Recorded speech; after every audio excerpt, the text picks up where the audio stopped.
This program contains a PDF of additional materials.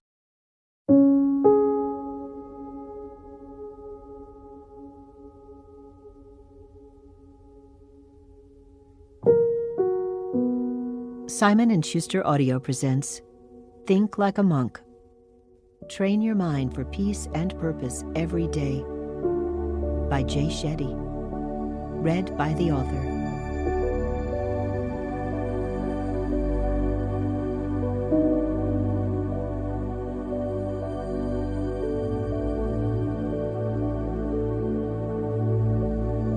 Introduction. If you want a new idea, read an old book, attributed to Ivan Pavlov, among others. When I was 18 years old, in my first year of college at Cass Business School in London, one of my friends asked me to go with him to hear a monk give a talk. I resisted. Why would I want to go hear some monk? I often went to see CEOs, celebrities, and other successful people lecture on campus, but I had zero interest in a monk. I preferred to hear speakers who'd actually accomplished things in life. My friend persisted, and I finally said, as long as we go to a bar afterwards, I'm in. Falling in love is an expression used almost exclusively to describe romantic relationships.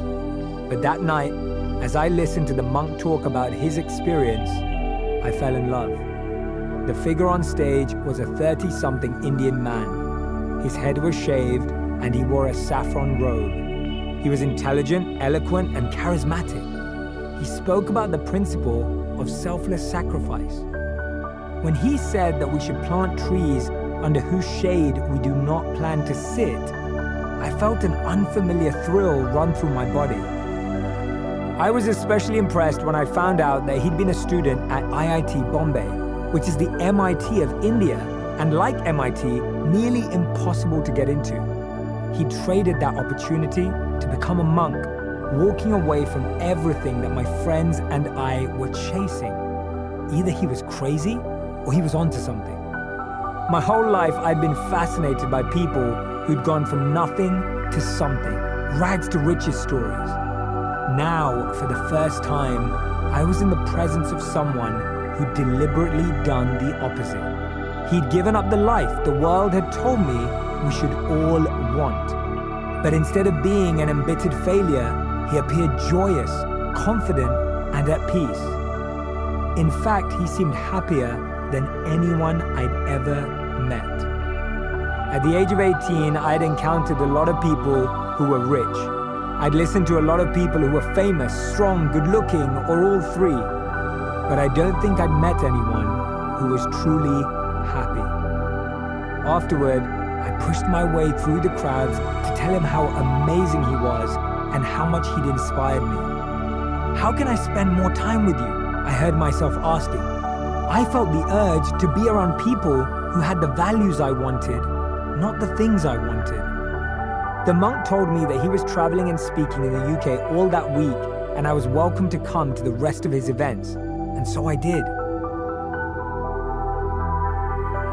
My first impression of the monk, whose name was Gaurangadas, was that he was doing something right, and later I would discover that science backs that up. In 2002, a Tibetan monk named Yongey Mingyur Rinpoche traveled from an area just outside Kathmandu, Nepal, to the University of Wisconsin-Madison so that researchers could watch his brain activity while he meditated. The scientists covered the monk's head with a shower cap-like device, an EEG, that had more than 250 tiny wires sticking out of it, each with a sensor that a lab tech attached to his scalp. At the time of the study, the monk had accumulated 62,000 hours of lifetime meditation practice.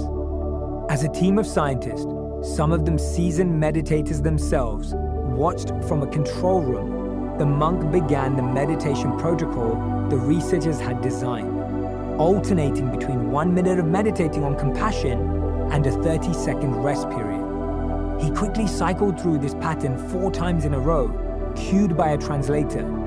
The researchers watched in awe. At almost the exact moment the monk began his meditation, the EEG registered a sudden and massive spike in activity. The scientists assumed that with such a large, quick bump, the monk must have changed positions or otherwise moved.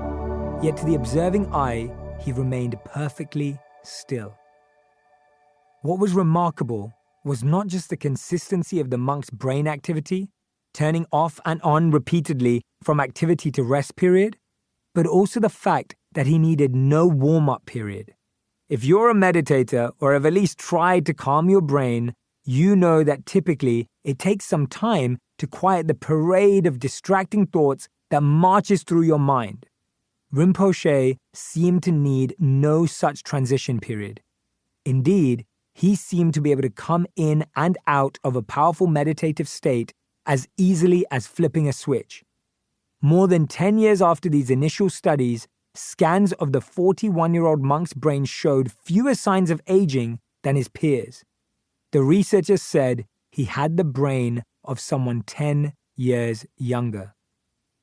Researchers who scanned Buddhist monk Matthew Ricard's brain subsequently labeled him the world's happiest man after they found the highest level of gamma waves, those associated with attention, memory, learning, and happiness, ever recorded by science. One monk who's off the charts may seem like an anomaly, but Ricard isn't alone. 21 other monks who had their brains scanned during a variety of meditation practices also showed gamma wave levels that spiked higher and lasted longer, even during sleep, than non-meditators. Why should we think like monks? If you wanted to know how to dominate the basketball court, you might turn to Michael Jordan. If you wanted to innovate, you might investigate Elon Musk. You might study Beyoncé to learn how to perform. If you want to train your mind to find peace, calm, and purpose, monks are the experts.